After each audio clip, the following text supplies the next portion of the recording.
والسلام على أشرف الأنبياء والمرسلين نبينا محمد وعلى آله وأصحابه أجمعين اما بعد۔ معزز دین و ملی بھائیوں، تمام تعریفیں اللہ رب العالمین کے لیے ہیں۔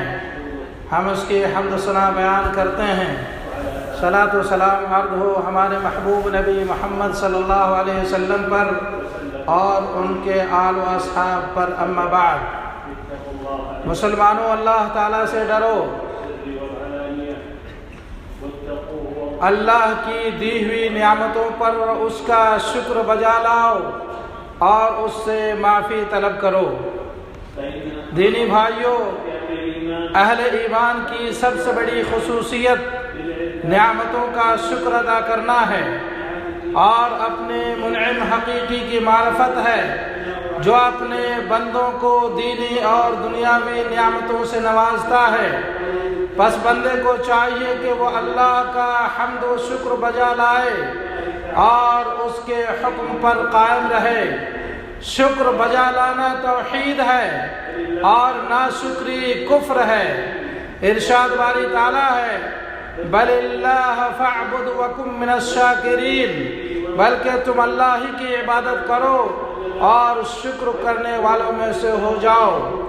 مزید اللہ تعالیٰ نے فرمایا، فاذکرونی اذکرکم واشکروا لی ولا تکفرون، تم میرا ذکر کرو، میں بھی تمہیں یاد کروں گا، اور میرا شکر گزاری کرو اور ناشکری سے بچو۔ نیز اللہ تعالیٰ نے فرمایا، واشکروا للہ ان کنتم ایاہ تعبدون، اور اللہ تعالیٰ کا شکر کرو اگر تم خاص اسی کی عبادت کرتے ہو۔ میرے بھائیوں، اپنے اوپر اللہ تعالیٰ کی عطا کردہ دینی و دنیاوی نعمتوں کو پہچانو اور اس کی قدر کرو۔ ان میں سے اسلام اور ایمان کی نعمت ہے، اور امن و کلمہ کی وحدت کی نعمت ہے۔ ان نعمتوں کی قدر کرو، توحید کو برقرار رکھو، سنت پر عمل پیرا رہو، جس ملک کے قیام کی بنیاد ہے اور اس کی عزت کا سبب ہے۔ بس اطاعت و بندگی کرو اور گناہوں سے بچو۔ تفرقہ و فساد اور گمراہی و ضلالت کی دعوت دینے والوں سے بچو، اس لیے کہ گناہ کے بغیر کوئی مصیبت نازل نہیں ہوتی اور یہ صرف توبہ کے ذریعے ختم ہوتی ہے۔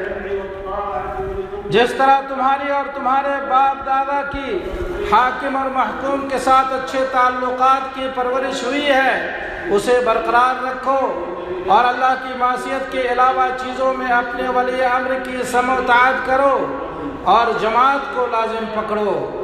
سمع و اطاعت اور لزوم جماعت کے ساتھ اور شریعت کے مطابق ہر خاص و عام کو نصیحت کے ذریعے مسلمانوں کے دینی و دنیاوی معاملات درست ہو جائیں گے، اور مکر و سازش کرنے والوں کے تمام منصوبے ناکارہ ہو جائیں گے، جو ہماری وحدت و اتحاد کو پارا پارا کرنے اور ہمارے کلمہ میں تفرقہ ڈالنے کے درپے ہیں۔ اور ہاں، ہمارے بچوں کی پرورش اسی میں ہو، اللہ اس کے رسول سے محبت، پھر اہل ایمان اور اسلامی ممالک کے ساتھ وفاداری اور اپنے ملک کے ساتھ ہم آہنگی اور اس کی طاقت کو برقرار رکھنے کی کوشش اور حکمرانوں کی کامیابی کے لیے دعا کرنے میں ہو، تاکہ ہمارے بچے اس کے عادی ہو جائیں اور اسی میں پرورش پائیں، اور جان لے کہ اللہ تعالیٰ کی نافرمانی کے علاوہ دیگر معاملات میں مسلمانوں کے حکمرانوں کی بات سننا اور ان کی اطاعت کرنا اور ان کے حق میں نیکی اور کامیابی کا دعا کرنا اور اس کا حکم دینا کوئی سرکاری کام یا مالی مفاد نہیں ہے، بلکہ یہ اللہ کا دین ہے، جس کا اللہ نے اپنی کتاب میں اور اس کے رسول نے اپنی سنت میں حکم دیا ہے، جیسا کہ اس سلسلے میں کتاب و سنت میں نصوص وارد ہوا ہے اور سلف سے اجماع منقول ہے۔ اقول قولی ھذا واستغفر اللہ لی ولکم ولسائر المسلمین من کل ذنب فاستغفروہ انہ ھو الغفور الرحیم۔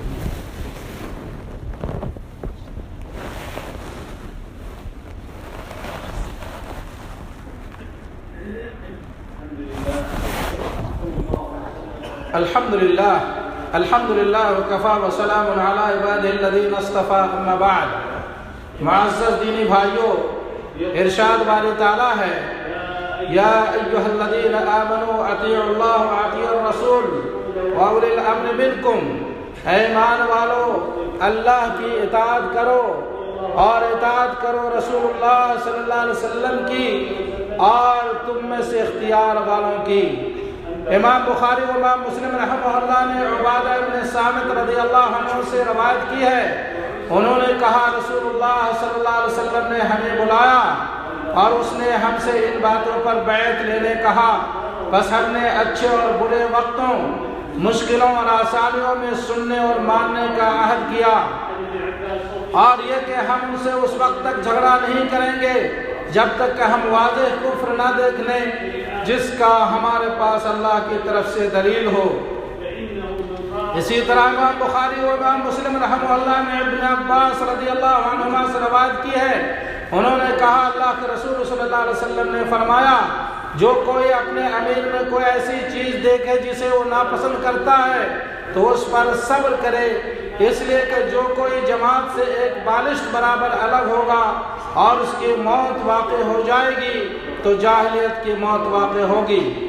نیز امام مسلم رحمہ اللہ نے ابن عمر رضی اللہ عنہما سے روایت کی، انہوں نے کہا اللہ کے رسول صلی اللہ علیہ وسلم نے فرمایا علی المرء المسلم السمع والطاعة فيما احب وكره الا ان يؤمر بمعصية فإن أمر بمعصية فلا سمع ولا طاعة۔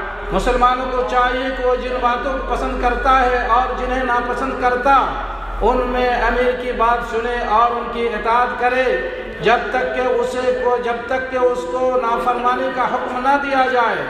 اگر نافرمانی کا حکم دیا جائے تو ان کی بات نہ سنی جائے اور نہ ان کی اطاعت کی جائے۔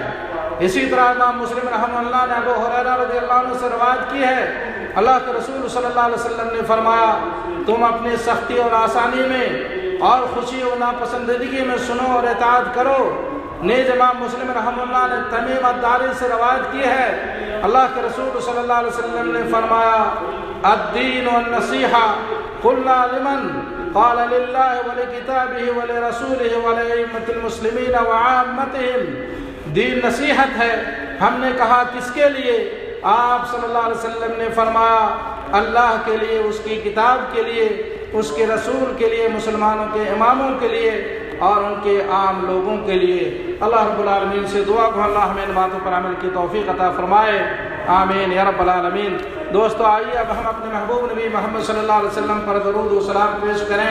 اللہم صلی وسلم علی نبینا محمد وعلی آلہ واصحابہ اجمعین۔ یا اللہ تو اپنے محبوب نبی محمد صلی اللہ علیہ وسلم پر درود و سلام نازل فرما، ان پر ان کے اہل و اصحاب پر اپنی رحمتیں نازل فرما۔ یا اللہ ہمیں اپنے نبی کی محبت نصیب فرما، ظاہر و باطنی طور پر ان کی سنت پر عمل کرنے کی توفیق عطا فرما۔ یا اللہ ہمیں ہدایت، تقوی، عفت و پاک دامنی نصیب فرما۔ یا اللہ ہے دلوں کے پھیرنے والے، تو ہمارے دلوں کو اپنی اطاعت و بندگی پر لگا۔ یا اللہ تو ہمیں دین میں ثابت قدمی نصیب فرما، ہمارے ایمان و عقیدے کو مضبوط فرما۔ یا اللہ تو ہمیں قلب سلیم و سچی زبان عطا فرما۔ یا اللہ تو ہمیں اپنا ذکر و شکر اور حسن عبادت کی توفیق عطا فرما۔ یا اللہ اسلام اور مسلمانوں کو غلبہ و کامیابی عطا فرما، شرک اور مشرکین کو ذلیل و رسوا فرما، دین کے دشمنوں کو تباہ و برباد فرما، مومنوں کو نصرت و کامیابی عطا فرما۔ یا اللہ ہمارے ولی امر کی اصلاح فرما، تو ہمارے امام خادم حرمین شریفین اور ان کے ولی عہد کو اور تمام مسلم حکمرانوں کو ہر خیر و بھلائی کی توفیق عطا فرما اور انہیں ہر شر سے مامون و محفوظ فرما۔ یا اللہ تو ہمیں، یا اللہ جو بیمار ہیں ان کو شفا عطا فرما، جو بھوکے ہیں ان کو رزق عطا فرما، جو ننگے ہیں ان کو ستر و لباس عطا فرما۔